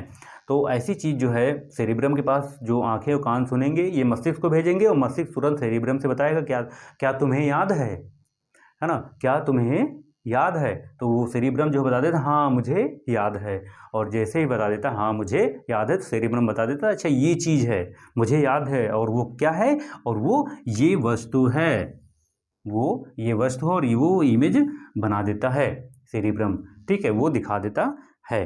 तो ये जो है काम करते हैं कार्पोरा, है ना। सेरिब्रम डिसाइड करता है कि वो वस्तु क्या है जो देखा और सुना गया है। अब होता क्या है कि जो हमारा कार्पोरा है वो वृद्धावस्था जो हमारी होती है, वृद्धावस्था में बहुत से लोगों को देखा होगा ना, तो वृद्धावस्था में जो कार्पोरा होता है वो जो है कम एक्टिव होता है ना। क्या होता है, एक्टिव जो होता है, सक्रिय जो होता है, वो क्या होता है, कम होता है, कम एक्टिव होता है कार्पोरा। तो वो पहचान नहीं पाते हैं, है ना। काम नहीं, कार्पोरा जो है काम करना जो है बंद कर देता है, मतलब कम कर देता है, तो पहचान नहीं पाते हैं। या जो है किसी चीज़ को देखेंगे, आँखें क्लियर नहीं हो पाती हैं, दिखाई कम देना पड़ता है, और बहुत से लोगों को सुनाई भी कम देने लगता है।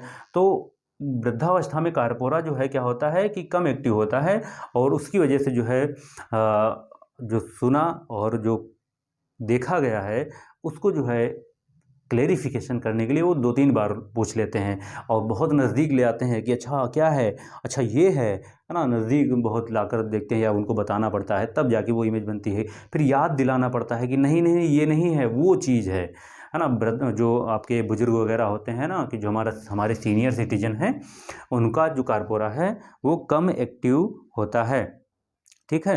तो ये पूरा जो है हमारा कार्पोरा का काम है कि जो आंखें देखी, सुनी, और उन्होंने संदेश भेजा मस्तिष्क को, मस्तिष्क सेरिब्रम के पास भेजा, सेरिब्रम के पास याददाश्त है, और अगर उसे याद है तो वो फिर बता देता हाँ मुझे याद है ये क्या है, और वो चीज़ जो है उसका इमेज बना देता है, वो बता देता है, फिर वो जो है आगे का एक्शन शुरू हो जाता है। लेकिन वृद्धावस्था जो है उसमें कार्पोरा जो है कम एक्टिव होता है, जिसकी वजह से उनकी मेमोरी पावर जो, क्योंकि उनका सेरिब्रम ही कमज़ोर होता है, मेमोरी पावर कम होने लगती है है ना। तो कहते हैं ना बुढ़ापे में सठिया गए हैं, तो कुछ भी बोलते रहते हैं। तो वृद्धावस्था में कार्पोरा जो है कम एक्टिव होता है, जिसकी वजह से उन्हें बार बार याद दिलाना पड़ता है कि ये चीज़ है। तो ये कार्पोरा हो गया। इसके बाद आपका जो है सेरिब्रल जो है पेंडिकल है, सेरिब्रल पेंडिकल है, इसकी बात करते हैं। तो सेरिब्रल पेंडिकल का है, ये ब्रेन का जो है क्या है, एक असिस्टेंट है, सहयोगी है। ये सहयोगी क्या है कि जब भी सेरिब्रल पेंडिकल क्या है, ब्रेन का जो है सहयोगी है, यानी असिस्टेंट है, जिसकी बात करते हैं। तो ब्रेन का क्या लिखेंगे हम, ब्रेन का असिस्टेंट, असिस्टेंट है, ब्रेन का असिस्टेंट है, सहयोगी है, सहयोगी सेरिब्रल पेंडिकल। यानी ये क्या है कि हमारी जो स्पाइनल कॉर्ड है उसके साथ जो है ये सहयोग करता है। स्पाइनल कॉर्ड जो है उसके साथ क्या करता है, सहयोग करता है। ब्रेन का असिस्टेंट है, सहयोगी है, और ये स्पाइनल कॉर्ड के साथ भी सहयोग करता है। यानी कि जब भी हमारा ब्रेन जो है, जब हमारा ब्रेन जो है क्या होता है, बिजी, जब हमारा ब्रेन बिजी होता है तो ये सेरिब्रल पेंडिकल क्या करता है, उस समय जो है स्पाइनल कॉर्ड को, हमारी मेरुरज्जु जो है उसको क्या करता है, उसको एक्टिव कर देता है। वो कहता है कि ब्रेन जो है इस समय क्या है, बिजी है, तो तुम जो है क्या करो, बॉडी को कंट्रोल करो। जब ब्रेन बिजी होता है तो बॉडी कंट्रोल किसके पास आ जाता है, बॉडी कंट्रोल यानी कि शरीर का जो नियंत्रण है वो किसके पास आ जाता है, वो स्पाइनल कॉर्ड के पास आ जाता है। स्पाइनल कॉर्ड, स्पाइनल कॉर्ड के पास आ जाता है, यानी मेरुरज्जु के पास, मेरुरज्जु के पास आ जाता है। और वो मेरुरज्जु जो है उस समय जो है अपना जो है कायदे से जो है थामे रखती है पूरे शरीर को, और नियंत्रित करती है उस समय जब ब्रेन किसी और काम को कर रहा होता है। जैसे अगर आप बैठे हुए दिमाग से मतलब पढ़ रहे हैं, बहुत ध्यान से पढ़ रहे हैं, और ब्रेन क्या है, पढ़ाई में बिजी है, समझना भी है उसको। अगर समझेंगे नहीं किसी चीज़ को तो याद नहीं होगा, समझ में नहीं आएगा, फिर अच्छा नहीं लगेगा, नींद आ जाएगी। तो जब भी ब्रेन, हम जब बैठते हैं, पढ़ने बैठते हैं, तो उस समय हमारा ब्रेन बिजी होता है, और उस समय बॉडी को कंट्रोल कौन करता है, स्पाइनल कॉर्ड करती है, आपकी मेरुरज्जु करती है। उस समय बॉडी का जो कंट्रोल होता है वो स्पाइनल कॉर्ड के पास होता है, मेरुरज्जु के पास होता है। और उस समय मेरुरज्जु एकदम चौकन्ना होकर जो है बॉडी को करता है कि थोड़ा सा भी मूवमेंट हुआ तुरंत जो है एक्शन में आ जाती है, और तुरंत जो है मस्तिष्क को बताती है। तो जब हम पढ़ते हैं, ब्रेन बिजी होता है किसी काम करने में, तो ब्रेन इनको जो है कंट्रोल दे देता है, और ये सेरिब्रल पेंडिकल जो असिस्टेंट का काम करता है। और उस समय क्या होता है कि जैसे ही पीछे से अगर आप बैठे पढ़ रहे हैं, तो पीछे से अगर किसी ने हाथ रख दिया तो अचानक से बॉडी जो है चौंक जाते हैं आप लोग, है ना, चौंक जाते हैं, और चौंकेंगे, और तुरंत जो है स्पाइनल कॉर्ड क्या करता है, ब्रेन को तुरंत संदेश पहुंचा देता है ये सेरिब्रल पेंडिकल के माध्यम से कि देखो देखो कोई आया है। तो ब्रेन क्या करता है, तुरंत जो है अपने कंट्रोल में पूरी बॉडी को ले लेता है, कहता है ठीक है तुम हटो, अब तुम्हारा काम खत्म हो गया, अब हम संभालते हैं मैटर को, है ना, जो भी मैटर है अब हम संभालते हैं कि कौन आया है, देखते हैं उसको। तो सेरिब्रल पेंडिकल ब्रेन का असिस्टेंट है, सहयोगी है। ये क्या है कि ब्रेन जब भी बिजी होता है तो बॉडी कंट्रोल जो है स्पाइनल कॉर्ड को दे देता है, और इस प्रकार जो है ये सेरिब्रल पेंडिकल जो है ब्रेन के असिस्टेंट के रूप में काम करता है। जब ब्रेन बिजी होगा तो स्पाइनल कॉर्ड उस समय बॉडी को नियंत्रित कर रहा होगा, बॉडी को कंट्रोल कर रहा होगा। तो ये जो है हमारा सेरिब्रल जो है पेंडिकल का काम है कि कनेक्ट टू स्पाइनल कॉर्ड, यानी कि ब्रेन को स्पाइनल कॉर्ड से जो है, ब्रेन को स्पाइनल कॉर्ड से कनेक्ट करने का काम जो है कौन करता है, सेरिब्रल पेंडिकल करता है। ब्रेन को स्पाइनल कॉर्ड से कनेक्ट करने का काम, मतलब जोड़ देता है कि तुम भाई जब ये काम कर रहे होंगे भैया, तो तुम जो है देख लेना बाकी चीज़ें, क्योंकि बिजी है भैया, सब कुछ तो कर नहीं सकते, तो भैया एक काम कर सकते हैं, तो सोचने समझने का काम, पढ़ने का काम, याद करने का काम करेंगे, तब तुम कर लेना। और जैसे ही तुमसे नहीं संभलेगा ना, तो भैया से बता देना तुरंत कि भैया खतरा है, अब हम आगे नहीं संभाल पाएंगे। जैसे ही हमारी बॉडी को कोई टच करता है, या अचानक से कुछ चुभता है, या कुछ काट लेता है, तो तुरंत जो है हम ये बता देता, भैया तुम संभालो, हमसे नहीं होगा, हम भी सिर्फ हम बॉडी को कंट्रोल कर सकते हैं, एक संभाल सकते हैं थोड़ी देर के लिए, इससे ज़्यादा नहीं कर सकते हैं। तो तुरंत जो है सेरिब्रल पेंडिकल के माध्यम से जो है ब्रेन को संदेश पहुँच जाता है, फिर संदेश जो है वो तुरंत जो है ब्रेन एक्शन में आ जाता है, वो अपने कंट्रोल में पूरी सिचुएशन को ले लेता है। तो ये हिस्सा जो है हमारे मिड ब्रेन का है, मध्य मस्तिष्क का है, कार्पोरा और सेरिब्रल पेंडिकल का। ठीक है, तो इतना आपको क्लियर हो गया होगा। ठीक है, अब आगे बढ़ते हैं।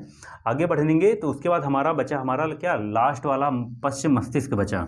ठीक है, पश्च मस्तिष्क, इसकी बात कर लेते हैं। आप, आई होप आप इंजॉय कर रहे होंगे, मुझे पता है आप इंजॉय कर रहे होंगे। तो अब पश्च मस्तिष्क पे आते हैं। तो पश्च मस्तिष्क जो है इसके भी क्या है कि दो भाग हैं, एक सेरिबेलम है, एक मेडुला ऑब्लोंगेटा है। तो इसको ले आते हैं यहाँ पर ले आते हैं, एक यहाँ हो जाएगा। इसके दो पार्ट हैं, एक सेरिबेलम है, याद रखना सेरिब्रम पहले है अग्र मस्तिष्क में, सेरिबेलम और इसका जो दूसरा पार्ट होता है वो मेडुला ऑब्लोंगेटा होता है, मेडुला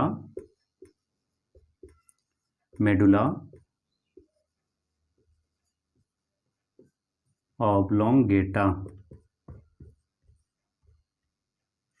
बड़े आगे, एक मिनट हम इसको सही कर देते हैं।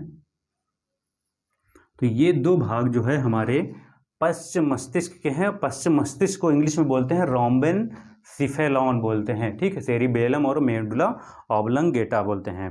तो अब इसकी बात करते हैं, सेरिबेलम की बात करते हैं। ये क्या है, तो ये संतुलन का कार्य करता है, यानी कि बॉडी जो है, हमारे शरीर जो है, शरीर में क्या करता है, संतुलन का कार्य करता है कि शरीर जो है संतुलित रहे। बॉडी में संतुलन यानी कि बैलेंस का कार्य करता है, बैलेंस बनाने का कार्य करता है। ठीक है, बॉडी में, शरीर में संतुलन का कार्य जो है कौन करता है, सेरिबेलम करता है। अब इसमें क्या है, आपने छोटा बच्चा देखा होगा, बचपन में जब चलता है, पहले बैठना सीखता है ना, उसके बाद घुटनों के बल चलना सीखता है, और कभी कभी खड़ा होता है ना, तो हिल डुल के जो है किसी तरह बहुत मजबूती के साथ, जो जैसे रावण के दरबार में अंगद ने पैर रखा था, है ना, रख देता है, फिर दूसरा उठाता मजबूती के साथ, फिर रखता है। तो कर क्या रहा होता है कि उस समय उसका सेरिबेलम जो है एक्टिव होता है, और वो शरीर में संतुलन स्थापित करने का कार्य कर रहा होता है। इसी चीज़ को आप लोगों ने देखा होगा कि बहुत सारे जो है सर्कस वगैरह में देखा होगा, सर्कस में कि रस्सी के ऊपर जो है क्या होते हैं, साइकिल चला रहे होते हैं। रस्सी के ऊपर जो है साइकिल चला हो रहे होते हैं, या डंडा लेकर जो है उस पर बैलेंस बना रहे, टहल रहे होते हैं, चल रहे होते हैं, पैदल टहलते हैं, रस्सी के ऊपर क्या करते हैं, टहलते हैं ना। ये भी आपने देखा होगा। तो वो क्या है, कैसे कर लेते हैं, अब रस्सी है, कोई रोड तो बनी नहीं है कि रोड बनी या बहुत चौड़ा सा कोई चीज़ जो है रखी हुई है उस पर चल रहे हैं। तो उस समय इनको प्रैक्टिस करने से जो है सेरिबेलम आता है, सेरिबेलम एक्टिव होता है। तो वो उन्होंने प्रैक्टिस की, मोर प्रैक्टिस की, तो उसकी प्रैक्टिस की वजह से जो है उनका सेरिबेलम जो है एक बैलेंस में आ गया। सेरिबेलम ने बॉडी को क्या कर दिया, बैलेंस कर दिया कि आप जो है अब अच्छे से चल सकते हैं। उस समय सेरिबेलम हाई, मतलब अच्छे से पूर्ण रूप में एक्टिव होता है कि पतली रस्सी है उस पर चल रहे हैं, या कोई छोटा सा पट्टा उस पर साइकिल चला रहे हैं सर्कस में, है ना, वो बाइक चला रहे हैं, है ना, दौड़ रहे हैं। तो वो क्या है, शरीर में बैलेंस कहाँ से आएगा, तो वो सेरिबेलम जो है बैलेंस करता है। वैसे ही आपको बच्चा भी दिखाई देगा। बच्चा शुरुआत में बहुत ही मजबूती के साथ जो है चलना सीखता है, पैर रखना सीखता है। बच्चा जो चलना सीखता है उस समय जो है उसका सेरिबेलम जो है कम एक्टिव होता है, लेकिन धीरे धीरे सेरिबेलम जो है वो एक्टिव होने लगता है। ठीक है, रस्सी पर चलना, सर्कस वगैरह होता है, चलता है, लुढ़कता है, उठता है, फिर चलता है, बच्चा यही करता रहता है। धीरे धीरे एक समय के बाद क्या होता है, सेरिबेलम एक्टिव हो जाता है, तो बच्चा चलने लगता है। ठीक है, अब इसमें क्या है कि जो शराबी होते हैं, है ना, शराबी जो होते हैं उनका सेरिबेलम जो है शांत हो जाता है, न्यूट्रल अवस्था में चला जाता है। तो जो शराबी होते हैं उन शराबियों में क्या होता है कि बैलेंस जो है ख़त्म हो जाता है।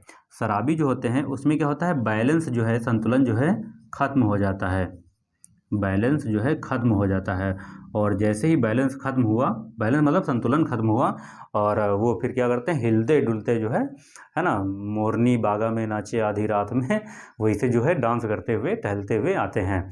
कहाँ गिर गए, कब उठे, कुछ पता ही नहीं चलता। तो उनका सेरिबेलम उस समय जो है शांत हो जाता है भाई। सेरिबेलम जो है बैलेंस ख़त्म कर देता है कि नाली में गिर गए, कहीं किसी के ऊपर गिर गए, या बाइक से चला रहे हैं तो बाइक से लुढ़के हुए जा रहे हैं। मैंने एक वीडियो देखा था छोटा सा, उसमें जो है वो पीछे बाइक पर बैठ रहे हैं तो एक बार उनको बिठा रहे हैं तो इधर गिर रहे हैं, और एक बार बिठा रहे हैं तो इधर गिर रहे हैं। क्यों? उनका कंट्रोल नहीं है, सेरिबेलम बैलेंस नहीं बना रहा। सेरिबेलम जो है बैलेंस ख़त्म कर दिया है, सेरिबेलम को पता ही नहीं है, उस समय एक्टिव ही नहीं है, तो ये जो है लुढ़कते हुए चलते रहते हैं। तो ये जो सेरिबेलम है ये बॉडी में क्या करता है, मेन काम क्या है कि बॉडी में संतुलन बनाने का कार्य करता है। ठीक है, तो ये सेरिबेलम हो गया, इतना क्लियर हो गया होगा। अब आते हैं आपके मेडुला ऑब्लांगेटा पे, है ना। मेडुला ऑब्लांगेटा पे हैं, ये क्या करता है कि जो मेडुला ऑब्लांगेटा है ये शरीर में जो हमारी मेटाबॉलिक जो रिएक्शन है उनको कंट्रोल करता है, नियंत्रित करता है। यानी कि शरीर में जो हमारी मेटाबॉलिक रिएक्शन है, मेटाबॉलिक रिएक्शन जिसको बोलते हैं उपापचयी क्रियाएं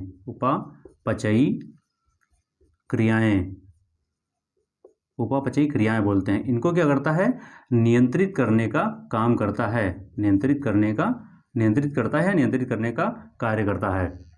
ठीक है, जो मेडुला ऑब्लांगेटा है शरीर में क्या करता है, मेटाबॉलिक रिएक्शन को या उपापचयी क्रियाओं को क्या करता है, नियंत्रित करने का काम करता है। ठीक है, अब जो मेटाबॉलिक रिएक्शन है ये दो होती हैं, एक होती है एनाबॉलिक, एक होती है कैटाबॉलिक। ठीक है, जो उपापचयी क्रियाएं होती हैं वो एक होती है कैटाबॉलिक और एक होती है एनाबॉलिक रिएक्शन, जिसे उपचयी और अपचयी क्रिया कहते हैं। तो कैटाबॉलिक में क्या होता है कि जैसे हम किसी चीज को तोड़ते हैं, टूटना, कैटाबॉलिक मतलब होता है टूटना, है ना, टूटना। जैसे कोई चीज टूटती है तो एनर्जी प्रोड्यूस होती है। जैसे हम भोजन किए, है ना, हमने भोजन किया, और भोजन क्या होता है कि भोजन जो है टूटता है, बहुत सारी चीज़ें भोजन से निकलती हैं। उस जब भी भोजन टूटता है तो उससे क्या होता है कि एनर्जी प्रोड्यूस होती है ना। भोजन ये है आपस में जुड़ा हुआ है, ये सारा भोजन जुड़ा, हमने खाया सब मिक्स करके अच्छे से। अब इस भोजन में बहुत सारे जो है मिनरल्स होंगे, विटामिन होंगी, प्रोटीन होंगी, है ना। ये क्या होंगे, ये टूटेंगे, अलग अलग होंगे, और इन जब अलग होंगे तो इनसे क्या होता है, जब अलग होंगे तो इनसे एनर्जी प्रोड्यूस होगी और शरीर में उपापचयी क्रियाएं होंगी। लेकिन जो एनाबॉलिक रिएक्शन है, वो एनाबॉलिक रिएक्शन में क्या होता है कि ज्वाइंट होते हैं, जुड़ते हैं, है ना, कि ये अलग अलग हैं, ये अलग अलग पार्ट हैं। तो ये क्या होंगे, जब भी एनाबॉलिक रिएक्शन होगी तो उसमें क्या होंगे, ये सभी आपस में जुड़ेंगे, ये आपस में जुड़ेंगे, और जुड़कर क्या बनाते हैं, एक जो है नया जो है यौगिक का निर्माण करते हैं। ठीक है, नए यौगिक का निर्माण करते हैं। तो ये पूरा जो है पोर्शन जो है मेडुला ऑब्लांगेटा करता है। अब इसमें क्या है कि जो भी हम श्वसन करते हैं, हार्ट बीट है, हमारी हृदय स्पंदन दर है, उच्चारण करते हैं, रुधिर वाहिनियाँ हमारा ब्लड का जो ब्लड को लाती और ले जाती हैं, यानी कि जितनी भी अनैच्छिक क्रियाएं हैं, जितनी भी हमारी अनैच्छिक क्रियाएं हैं जिसके ऊपर हमारा कोई भी नियंत्रण नहीं है, अनैच्छिक क्रियाएं हैं जिन पर हमारा कोई भी नियंत्रण नहीं है, वो सभी जो है इन पे नियंत्रित करने का काम करता है, मेडुला ऑब्लांगेटा करता है।